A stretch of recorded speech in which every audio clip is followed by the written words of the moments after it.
দেখেন দর্শক, আমি এখন লাইভে আছি।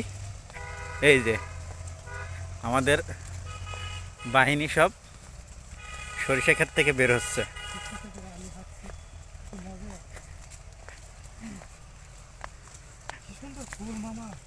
মাঝে মাঝে এরম লোকে তাওয়া তাওয়ার মতো কেন, আপনারা কিছু দেখলে বুঝবেন এই সব জায়গা। দর্শক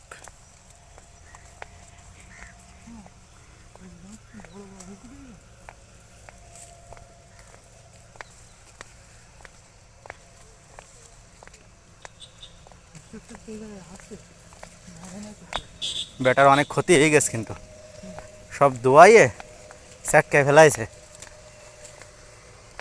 বুঝছো।